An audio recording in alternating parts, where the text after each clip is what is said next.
ஓடி ஓடி வந்து என்னுடைய நஞ்சியானவன் என்னுடைய பாதத்தை பணிந்தனால என்றென்று சுகசமமாக வாழ்வாயின் ஆசீர்வாதம்.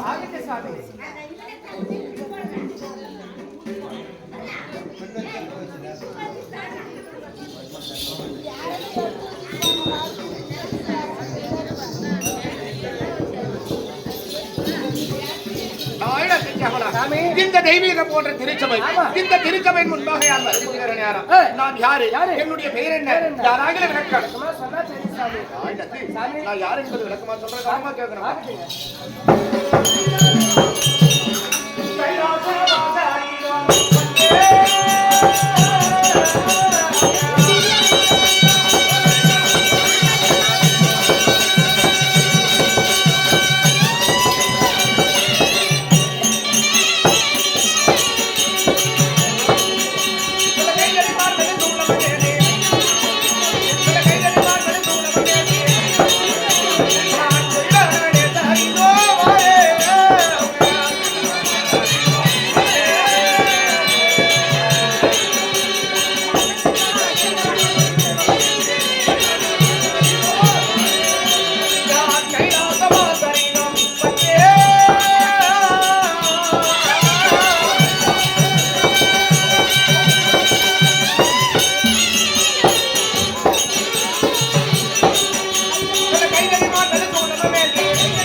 ஆக்கல் அழித்தல் காத்தல் என்று சொல்லக்கூடிய முத்தொழிலே சஞ்சரித்துக் கொண்டிருந்தார்.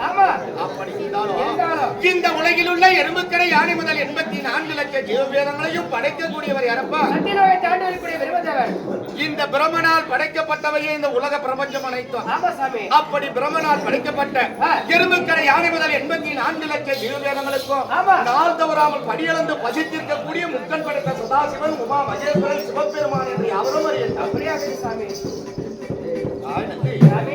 இப்படி மும்மூர்த்தி தேவர்கள் முத்தொழில சஞ்சரித்துக் கொண்டிருந்தாலும் முதலாக இந்த மும்மூர்த்தி தேவர்கள் இந்த உலக பிரபஞ்சத்தை நாங்கள் எவ்வாறு உற்பத்தி செய்தோம்? பராபரத்திலே பரன் தோன்றி, பரனிலே சிவன் தோன்றி, சிவனிலே சக்தி தோன்றி, சக்தியில் நாதன் தோன்றி, நாதனில் விந்து தோன்றி, விந்துவில் ருத்ரன் தோன்றி, ருத்ரனில் மகேஸ்வரன் தோன்றி, மகேஸ்வரனில் விஷ்ணு தோன்றி, விஷ்ணுடைய உந்திக்கமலம் என்று சொல்லக்கூடிய தொப்புள் கொடி இடமாக 5 முகம் கொண்ட பிரம்மதேவன் பிறந்தார்.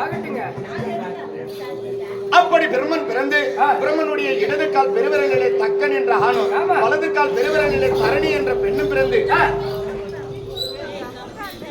தக்கன் தரணிய கூடிய 1000 பிள்ளைகளை பெற்றார்.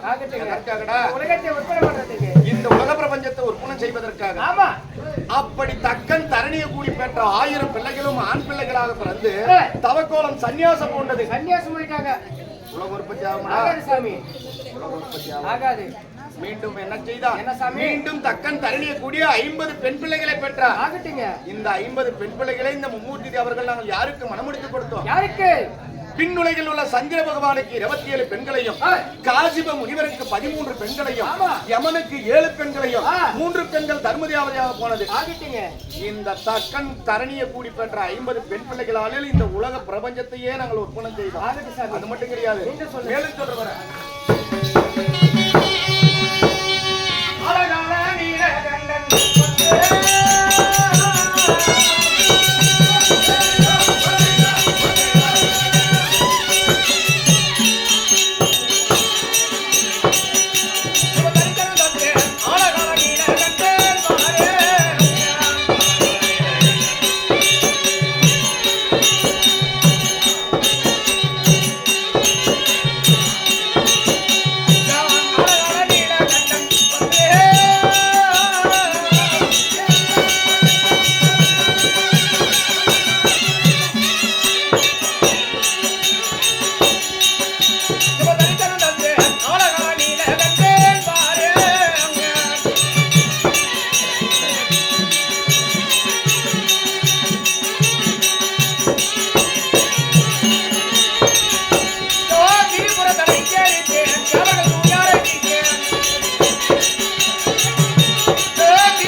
நந்தி சாமி என்னடா சொன்ன நானு? இந்த திருநீலகண்டன் என்ற பேர் இந்த சிவபெருமானுக்கு வர காரணம் என்ன? என்ன காரணம் சாமி? இந்த நீலகண்டன் என்ற பேர் எனக்கு எப்படி வந்தது? எப்படி சாமி? ஆதி நாளையிலே அரக்கர்களும் தேவர்களும் ஒன்று கூடி நாங்கள் கடலையே கடந்தோம்பா. கடல்ல கடந்தீங்களா? ஏண்டா உனக்கே சொன்னீங்க? எங்க அம்மா ஊர்ல கொண்டு போய் போறதா கடந்தீங்க. நீங்க எப்படி கடல்ல கடந்தீங்க? ஓவர் போன் கடிக்கலாம், கைது கடிக்கலாம், கடலை கடிக்கலாம், சாதாரணம் கிடையாது. எப்படின்னு கேட்கலாம். எப்படி சாமியா? தேவர்கள் கடலை கடைய காரணம் என்ன என்ன? காரணம்? தேவர்களுக்கு எதிரி உன்னை போல துஷ்ட அரக்கர்களா? இந்த அம்மா கூட கடந்து நின்னுச்சு. கொல்லு. இந்த அம்மா கடந்து நேற்று ரசிகை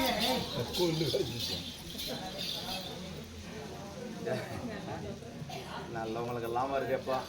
உனக்கு வந்த பாடுங்க வந்துச்சு சாமி. வேற ஆளுக்கு மாற்றி விட்டோம். எதற்காக கடலை கடந்தீங்க? ஏன் கடலை? என்ன காரணம் டேய், சாமி? தேவர்கள் கடலை கடைய காரணம் என்ன என்ன? காரணம்? தேவர்களுக்கு எதிரியாக இருந்தவர்கள் உன்னை போல துஷ்ட அரக்கர்கள். என்ன போல கட்டவங்க? கெட்டவன் தான்டா அரக்கரனாவே கெட்டவன் தான். ஆமா சாமி. அந்த வந்து நீ வந்துட்டு டேய், அப்படி எத்தனை முறை தேவர்கள் அரக்கர்களிடத்தை எதிர்த்து சட்டை செய்தாலும் வெற்றி காண முடியவில்லை. ஆமா. இந்த அரக்கரை மடிக்க வேண்டும் என்றால் தேவர்கள் சிரஞ்சீவியாக இருக்க வேண்டும். ஆமா சாமியா. தேவர்கள் சிரஞ்சீவியாக இருக்க வேண்டும் என என்ன செய்யணும்? என்ன சாமி? தேவர்களே 5 கிரகங்கள் அணுகக்கூடாது. என்ன கிரகங்கள்? நரை, திரை, பிணி, மூப்பு, சாக்காடு என்ற 5 கிரகங்கள் அணுகக்கூடாது. ஆமா சாமியா. டேய், என்னடா சொன்னா? நகை, திரை, மூப்பு, சனி, சாப்பாடு. சாப்பாடுல கிடப்பா. சாப்பாடு போய் நிக்கு சாமி. சாப்பாடு இல்லடா டேய், கழுத. சாமி. மந்த பூச்சிடா டேய். நரை, திரை, பிணி, மூப்பு, சாக்காடு சாக்காடு என்ற சொல்லக்கூடிய 5 கொடிய கிரகங்கள் தேவர்களை அணுகக்கூடாது. அந்த 5 கிரகங்களும் அணுகாமல் இருக்க வேண்டும் என்றால் தேவர்கள் என்ன செய்யணும்? கடலை கடைந்து கடலிலே கிடைக்கக்கூடிய தேவமிர்தத்தை புசித்ததை உண்டானால் தேவர்கள் சிரஞ்சீவியாக இருக்கலாம். ஆகட்டுங்க. அப்படி என்ற ஆலோசனை செய்து என்ன செய்தோம்? என்ன சாமி? கடலை கடைஞ்சு எத்தனைத்தோம். டேய், நாங்க என்ன பாத்திரத்திலேடா கடைஞ்சீங்க? என்ன சாமான்ல கட்டீங்க? டேய், திருப்பார் கடலையே ஒரு பால் பாத்திரமாகவா? ஏய் அடாய். ஏனமா போய் எப்போ உட்கார்ந்து தெரியல. அங்கே உட்காந்து தோழி கண்ணாக மாறி மாறி உட்காருதுன்ற அங்க பேர் சாமியா. கொஞ்ச நேரத்துக்கு வருதுன்னு தட்டு வந்து. ஆமா ஆமா. டேய், சாமியா. திருப்பார் கடலையே ஒரு பால் பாண்டமாகவும், ஆமா. மதுமேருகிரி மலையை ஒரு மத்தாகவும், வாசுகி என்று சொல்லக்கூடிய பாம்பை தாம்புக்கயிறாக அணிந்து கடலை ததிமதுரம் செய்யணும். ஆமா. அப்படி தேவர்கள் ததிமதுரம் செய்து தேவமிர்தம் இருக்க வேண்டும் என்றால் தேவர்களால் மட்டும் முடியாது. ஆமா சாமியா. அதனால எந்த அரக்கரை கொல்ல அமிர்தம் கடைய நினைத்தோமோ ஆமா. அந்த அரக்கரையே துணை கொள்ள வேண்டும் என்று தேவர்கள் ஆலோசனை செய்தோம். ஆலோசனைப்படி என்ன செய்தோம்? அப்ப நாளிலே அரக்கர்களுக்கு தலைவனாக இருந்தவன் பலி சக்கரவர்த்தி. ஆமா. அந்த பலி சக்கரவர்த்தி இடத்திலே சென்று நாங்கள் பொய்யான ஒரு ஆலோசனையை சொன்னோம். என்ன சாமி? ஆனால் பலி சக்கரவர்த்தி யாரு? அரக்கர்களும் தேவர்களும் ஒன்று கூடிய கடலை கடைந்து அமிர்தம் எடுக்கலாம். எடுக்க கிடைக்கக்கூடிய அமிர்தத்தை தேவர் பாதியாகவும் அரக்கர் பாதியாகவும் பகிர்ந்து கொள்ளலாம் என்று பொய்யான ஆலோசனை சொன்னார். இந்த வார்த்தையை உண்மை என்று நம்பிவிட்டான் பலி சக்கரவர்த்தி. அப்படி நம்பிய உடனே என்ன செய்தோம்? பாசி என்று சொல்லக்கூடிய பாம்பை தாம்புக்கயிறாக அணிந்து தேவர்கள் வாழ்ப்புறமாகவும் அரக்கர்கள் தலைப்புறமாகவும் தரிமதுரை செய்து கொண்டிருந்தோம். அடைந்து கொண்டிருக்கிற நேரம் அந்த பாசி என்று சொல்லக்கூடிய பாம்புக்கு வலி தாங்க முடியாமல் அதனுடைய விஷத்தை அந்த அமிர்த கலசத்திலே கக்கியது. அப்படி கக்கி உடனே நான் என்ன செய்தேன்? எந்த தேவர்களை காப்பதற்காக புனிதமான அமிர்தம் கரைந்தோமா அப்பேற்பட்ட புனிதமான அமிர்தத்திலே வாசிக்கு விஷத்தை கக்கி விட்டது. இந்த விஷமிர்தத்தை தேவர் உண்டதே உண்டானால் தேவர் மடிந்து விடுவார் என்று நினைத்த நான் என்ன செய்தேன்? ஓடோடி சென்ற அந்த விஷமிர்தத்தை வாரி என்னுடைய வாயிலே போட்டேன். அப்படி வாயில போடுகிற நேரம் என் உடலோ நீல நிறமாக மாறியது. இதை யார் பார்த்தா? தேவியான பார்வதா பார்த்து விஷமிர்தத்தை கணவர் உண்டதே உண்டானால் நிச்சயம் மடிந்து விடுவார் என்ற பயத்தால் ஓடோடி வந்து என் கண்டத்தை இருக்க பிடிச்சார். உன் கழுத்தை நான் பிடிக்கல, என் பொம்பளை வந்து என் கழுத்தை பிடிச்சா. இப்படியானா பிடிக்கிறங்க போலியாடா ஜாதி ஆட்டம் கூட சும்மா ஆடியாங்க. எங்க எதுனா பேசுனா அதெல்லாம் ஒண்ணும் தவறு கிடையாது. அப்பேற்பட்ட உலகத்துக்கு முதல் கடவுளாகிய விநாயகர் பெருமா உட்காருங்களா. அந்த விநாயகர் பெருமாள் நீ என்னென்ன பண்ற பாத்துட்டு தானே இருக்கிறான். தூங்கிட்டாரு சாப்பிட்டு பேச்சு மூச்சு வந்ததுல இருந்து. அதனால நாம நாடகம் முடிச்சுட்டு போயிட்டு பின்னாடி அவர் பேசுவார். ஆமா சாமி. ஏய். சாமி. அப்படி தேவியான பார்வதா என் கண்டத்தை இருக்க பிடித்த உடனே வாயில் இருக்கக்கூடிய விசமர்த்தத்தை இந்த பூமி மீது நான் துப்பினேன். ஆகட்டுங்க. இந்த தேவியான பார்வதா என் கண்டத்தை பிடித்ததுக்காகவும் ஆலகால விஷத்தை நான் உண்டதினாலும் ஆலத்தை உண்ட திரு நீலகண்டன் என்ற பேர் எனக்கு வந்தது. ஆகட்டு சாமி. அது மட்டும் கிடையாதுடா, சாமி. அந்த விஷத்திற்கு நஞ்சு என்று ஒரு பேரு. ஆகட்டு அந்த கொடிய நஞ்சு அமிர்தத்தை நான் உண்டதனால ஆமா. நஞ்சுண்டேஸ்வரன் எனக்கு ஒரு பேரு. ஆகட்டு சாமி. அது மட்டும் கிடையாது, மேலும் சொல்றேன். ஆகட்டு சாமி.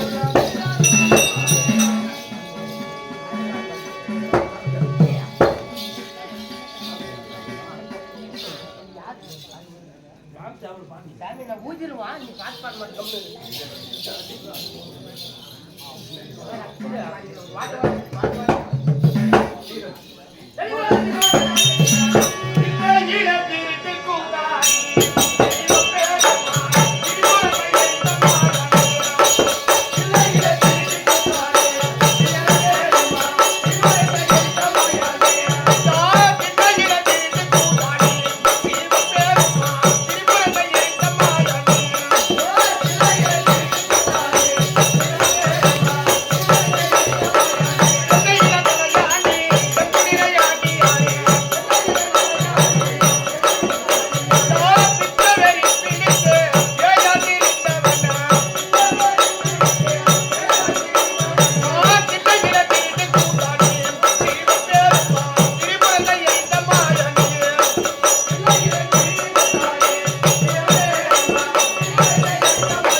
எதற்காக மும்மூர்த்தி அவர்களிலே முதல் மூர்த்தியாக இருக்கக்கூடிய இந்த சிவபெருமான் திருட்டுத்தனமாக தாண்டவம் கூத்தாடணும்? ஆமா சாமி.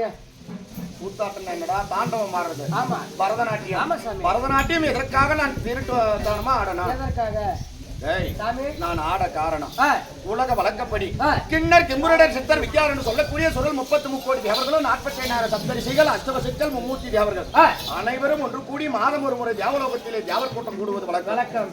அப்பேற்பட்ட தேவர் கூட்டம் கூடி இருக்க நேரம் அந்த தேவ சபையிலே என் தேவியான பார்வதா எழுந்து பேசுகிறார். சாமி என்னடா பேசுறா?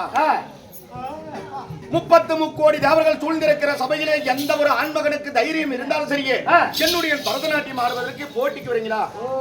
யாருன்னா எந்த ஆம்பளைக்குன்னா தைரியம் தான் கேட்கிறாடா? பொம்பளை கேட்கலாமா? கேட்க கூடாது. ஆமா. அப்படி என் தேவியான பார்வதா எழுந்து தேவசபையிலே பேசுகிற நேரம் 33 கோடி தேவர்களும் அமைதி காத்துக் கொண்டிருக்கிறார். காரணம் என்ன? இந்த பார்வதா இடத்திலே யார் ஒருவன் போட்டிக்கு சென்றாலும் வெற்றி காண முடியாது. அதனால பயந்த பாவனையா அனைவரும் அமைதியா இருக்கிறாங்க. நான் இருந்து பேசுகிறேன். என்ன சாமி? அடியே பார்வதா,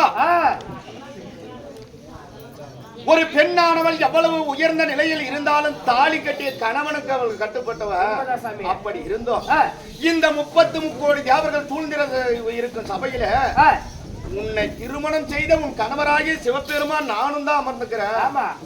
இந்த சபையிலே உள்ள எந்த ஒரு ஆண்மகனுக்காவது தைரியம் என்று சொன்னால் நீ என்னையும் என்னடி உனக்கு மனகர்வம்? உன்னோடு போட்டி ஆட்டம் ஆட நான் தயார். இந்த ஆட்டத்துக்கு மேல நமக்கு நாட்டம் கிடையாது. ஆட்டமே என்னன்னு தெரியாது. நானும் ஒரு ஜம்பகமா சொல்லிட்டேன். தேவியான பார்வதா தேவசபையிலே எழுந்து பேச காரணம் மனகர்வம். காரணம் என்ன? இந்த உலக பிரபஞ்சத்திலே முதலாக தோன்றிய சக்தி உயிருள்ள ஜீவராசி ஒன்றும் இந்த உலக பிரபஞ்சத்தில் கிடையாது. எங்கு பார்த்தாலும் நீர்மயமான இந்த நீர்நிலையில ஒரு துசக்கம்பு வாங்கி 1000 வருடம் ஓம் ஓம் ஓம் என்று ஓங்கார சத்தத்துடன் ஒலித்துக் கொண்டு வளர்ந்து கொண்டிருக்கிற நேரம் வந்து ஒரு திடீரென ஒரு நாள் பட்டீர் என்று வெடித்த அந்த துசக்கம்பத்தில் இருந்து தோன்றியவளே இந்த சக்தி உலக பிரபஞ்சத்திலேயே தான் தானே முதலாக தோன்றியவள் என்ற கர்வத்தோடு பேசுகிறார். எப்பயுமே ஒரு பொம்பளைங்க கணவனை விட சற்று உயர்ந்த நிலையில் ஒரு பெண்ணானவள் இருந்ததே உண்டானால் அந்த பெண்ணுக்கு நிச்சயம் மனகர்வம் என்று உங்க பொம்பளை எப்படியப்பா? என்ன வேலை செய்யற? பகல்ல வண்டி ஓட்டுற, ராத்திரில நாடகம் ஆடுற. ஒரு மாசம் எவ்வளவு தான் சம்பாதிக்குவேன்? மாசம் ஒரு 30,000 சம்பாதிக்கிற. ஆனா உங்க பொம்பளைக்கு என்ன வேலை? ஆயமா வேலை ஸ்கூல்ல சோறாக்குற ஆய வேலை. ஆமா. சம்பளம் எவ்வளவு? மாசம் 3000. வெறும் 3000. ஆமா. வெறும் 3000 சம்பளம் வாங்கினே நீ 30,000 வாங்கினாலும் உன் பொண்டாட்டிக்கு கர்வம் இருக்கும். ஆமா. காரணம் என்ன? உக்காரன்னா நான் மாசம் கண்ணா 1ஆம் தேதி ஆனா கையெழுத்து போட்டு காசு வாங்கினா போட தமிழ்நாட்டின்னு. ஆமா சாமியா. காரணம் நான் அரசாங்க தொழில் இருக்கிறேன். ஆமா. அப்படி என்று ஒரு பெண்ணுக்கு மனக்கர்வம். ஆமா சாமியா. அந்த கர்வத்துடனே பேசிய உடனே பார்வதால இடத்துல நான் போட்டிக்கு சென்றேன். அப்படி நானும் பார்வதாலம் தில்லை என்று சொல்லக்கூடிய அம்பலத்திலே பரதநாட்டியம் ஆடிக்கொண்டிருக்கிற நேரம் ஆடினோம் ஆடினோம் ஆடினோம் ஆடினோம் அகில உலகமே ஆடிக்கொண்டுள்ளது. வெற்றி தோல் என்பது கிடையாது, இருவரும் சரிசமமாகவே பரதநாட்டியம் ஆடிக்கொண்டிருந்தோம். என் மனதில் அப்படியே ஒரு சந்தேகம் உருவாகுது. எப்படி ஆகில இந்த பார்வதா இடத்திலே இந்த சிவபெருமான் தோல்வியை தழுவியது உண்டானால் நிச்சயம் உலக நிந்தனைக்கு ஆளாகும் என்று பயந்த நான் என்ன செய்தேன், இந்த பார்வதால எவ்வாறான வஞ்சகனை செய்யலாம், வஞ்சனையில் தான் இவளை வீழ்த்த முடியும் என்று நினைத்து நான் என்ன செய்தேன், பரதநாட்டியம் ஆடிக்கொண்டு என் காதில் இருக்கக்கூடிய குண்டலத்தை கீழே அருந்து விடும்படியாக செய்தேன். விழுந்த குண்டலத்தை மீண்டும் என்ன செய்தேன், ஒரு காலிலே பரதநாட்டியம் ஆடிக்கொண்டு மற்றொரு காலிலே எடுத்து என்னுடைய காதல மாட்டினேன். அதை போல பார்வதங்களை ஆட முடியாது சாமி. ஒரு 1000 பேர்ல சாமி சதுரான சபையில ஒரு 1000 பேர்ல ஒரு ஆம்பளை கூட கால தூக்கி ஆடி, ஒரு ஆண் மகன் சதுரான சபையிலே கால தூக்கி ஆடலாம், ஒரு பெண்மணி ஆட முடியாது சாமி. ஆட முடியாது. ஆமா. அப்படி பார்வதா இடத்திலே நான் நயமாக தாண்டவம் ஆடியதற்கு எனக்கு என்னடா பேரு, தில்லை அம்பல நடராஜர் என்று எனக்கு ஒரு பேரு. நடராஜரை பாத்துக்கிறேடா? நேர்ல பாக்கல சாமி. இன்னைக்கு அவர் வீட்டுல உள்ள ஒரு ரூம்ல இருக்கிறார், கால தூக்கி ஆடுவாரு அவரே, நானு நாடி அவரு. அப்படி இருந்தாலும் இந்த கைலநாதனுடைய லீலைகளை சொல்லிக் கொண்டு போனால் எத்தனையோ சொல்லிக் கொண்டிருக்கலாம். இருந்தாலும் உலக வழக்கப்படி என்னுடைய வேலை என்ன, உலக மக்களுக்கு இந்த உலகில் உள்ள எறும்புக்கடை யானை முதல் 84 லட்சம் ஜீவபேதங்களுக்கும் நாள் தவறாமல் படியளந்து பசித்திருக்கக்கூடிய இந்த பரமசிவன் இன்றைய தினம் உலக மக்களுக்கு நான் படியளக்க போனோம். அப்படி நான் படியளக்க செல்ல வேண்டும் என்றால் அந்த புறத்திலே தேவியான பார்வதால அழைத்து அவளிடத்திலே விடுவாங்கி கொண்டு போனோம். எங்க போலான்னு நினைக்கிறா?